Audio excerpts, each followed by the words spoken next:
Chemical reactions and equations chapter का एक question solve करते हैं। वो है question number 5। Science text book के फर्स्ट चैप्टर का 5th क्वेश्चन है ये, और क्वेश्चन है translate the following statements into chemical equations and then balance them. Question balance करने के पहले इन सभी केमिकल्स के पहले फॉर्मूला पता होना चाहिए। तो हम पहले एक बार सभी केमिकल्स के फॉर्मूला लिख लेते हैं। हाइड्रोजन गैस होता है H2, nitrogen N2, ammonia NH3, hydrogen sulphide H2S, oxygen gas O2, sulphur dioxide SO2, barium chloride BaCl2, aluminium sulphate Al2SO4 3, aluminium chloride AlCl3, barium sulphate BaSO4, potassium potassium hydroxide KOH। जिन्हें ये formulas नहीं आते हैं वो screenshot लेके practice कर सकते हैं।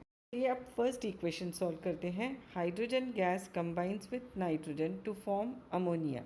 Hydrogen H2 plus nitrogen N2 gives ammonia NH3। इस इक्वेशन के दो साइड हैं, लेफ्ट साइड है रिएक्टेंट का साइड और राइट साइड है प्रोडक्ट का side. Number of hydrogen atoms जितने रिएक्टेंट्स में हैं प्रोडक्ट्स में उतने ही होने चाहिए। नंबर ऑफ नाइट्रोजन एटम्स जितने रिएक्टेंट्स में हैं उतने ही प्रोडक्ट्स में भी होने चाहिए। जब सारे एटम रिएक्टेंट के साइड और प्रोडक्ट के साइड इक्वल होंगे तब हम बोलते हैं कि ये इक्वेशन बैलेंस्ड है। रिएक्टेंट्स में हाइड्रोजन के 2 एटम हैं और प्रोडक्ट्स में 3 हैं, तो दोनों को इक्वलाइज करने के लिए 2 को मल्टीप्लाई करेंगे 3 से और 3 को मल्टीप्लाई करेंगे 2 से। 3 2 ज़ा 6 और 2 3 ज़ा 6, दोनों साइड 6 हाइड्रोजन एटम है। अब हम नाइट्रोजन एटम्स चेक करते हैं। रिएक्टेंट्स में 2 नाइट्रोजन एटम हैं और प्रोडक्ट में भी 2 नाइट्रोजन एटम हैं, तो ये इक्वेशन अब बैलेंस्ड है।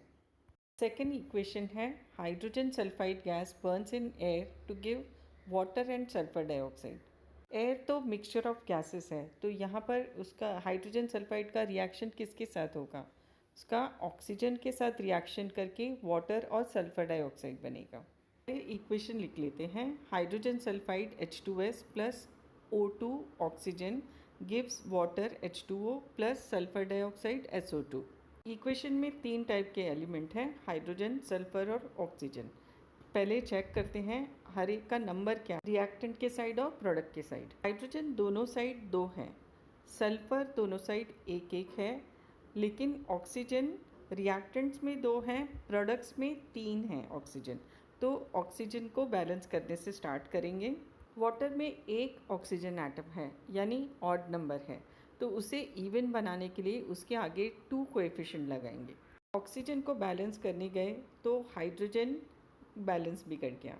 2 2 ज़ा 4 हाइड्रोजन है प्रोडक्ट में, तो रिएक्टेंट्स में भी हम उसे 4 बनाने के लिए आगे 2 लगाएंगे। में हाइड्रोजन तो 4 हो गए लेकिन सल्फर 2 हो गया, प्रोडक्ट में 1 ही है, तो उसे 2 बनाएंगे, आगे 2 कोएफिशिएंट लिखेंगे सल्फर डाइऑक्साइड की।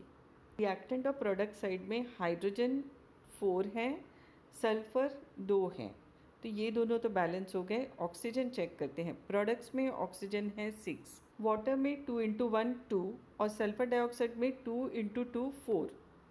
रिएक्टेंट्स में ऑक्सीजन को 6 बनाने के लिए ऑक्सीजन के आगे 3 कोएफिशिएंट लगाएंगे, तो रिएक्टेंट्स में भी ऑक्सीजन एटम 3 2 ज़ा 6 हो जाएंगे और इक्वेशन बैलेंस हो जाएगी। नेक्स्ट इक्वेशन है barium chloride reacts with aluminium sulphate to give ammonium chloride and precipitate of barium sulphate. ये इक्वेशन लिख लेते हैं। Barium chloride BaCl2, aluminium sulphate Al2SO4 3, aluminium chloride AlCl3, barium sulphate BaSO4। Chloride atoms reactants में 2 और products में 3 हैं, तो इसे बैलेंस करने के लिए 2 वाले को 3 से और 3 वाले को 2 से मल्टीप्लाई करना होगा, यानी उनके आगे कोएफिशिएंट 3 और 2 लिखेंगे, तो 3 2 ज़ा 6 और 2 3 ज़ा 6, दोनों साइड क्लोराइड 6 एटम्स हो गए। लेकिन अब रिएक्टेंट्स में बेरियम के 3 एटम हैं और प्रोडक्ट में 1 ही है। बेरियम सल्फेट के आगे 3 कोएफिशिएंट लगा के दोनों साइड का बेरियम इक्वल कर देंगे। एक बार चेक कर लेते हैं दोनों साइड एटम्स इक्वल हैं या नहीं। बेरियम रिएक्टेंट्स प्रोडक्ट्स में दोनों में 3 एटम्स है, क्लोराइड के दोनों साइड 6 एटम्स हैं, एल्यूमिनियम के दोनों साइड 2 एटम हैं, सल्फेट के 3 रेडिकल्स रिएक्टेंट्स में और 3 प्रोडक्ट्स में हैं। तो ये अब इक्वेशन बैलेंस्ड है। फोर्थ रिएक्शन है potassium metal reacts with water to give potassium hydroxide and hydrogen gas. Reaction की इक्वेशन होगी के potassium reacts with H2O water to give KOH potassium hydroxide and hydrogen H2। Reactant और product side के atoms check कर लेते हैं। Potassium दोनों side एक एक है, ऑक्सीजन भी दोनों साइड एक है, लेकिन हाइड्रोजन रिएक्टेंट्स में 2 एटम्स हैं और प्रोडक्ट में 3 एटम्स हैं। तो जहाँ पर ऑड नंबर है उसको हम पहले इवन बनाएंगे, यानी KOH के इधर कोएफिशिएंट 2 लगाएंगे। तो ऐसा करने से प्रोडक्ट्स में पोटेशियम एटम्स 2 हो गए, तो उसे रिएक्टेंट्स में भी 2 करना पड़ेगा। रिएक्टेंट्स में पोटेशियम का 2 कोएफिशिएंट डालने पे पोटेशियम दोनों साइड इक्वल हो गया। अब ऑक्सीजन अनइक्वल है, प्रोडक्ट्स में 2 एटम्स हैं, रिएक्टेंट्स में 1 एटम है, तो वाटर के आगे 2 कोएफिशिएंट डालने पे ऑक्सीजन इक्वल हो जाएगा। अब चेक करते हैं हाइड्रोजन कितने हैं। रिएक्टेंट्स में हाइड्रोजन के 4 एटम है, 2 2 4, और प्रोडक्ट्स में भी 4 हैं, 2 KOH में और 2 हाइड्रोजन गैस में। तो अब पूरी इक्वेशन बैलेंस्ड हो गई। आज के लिए इतना, मिलते हैं अगली वीडियो में।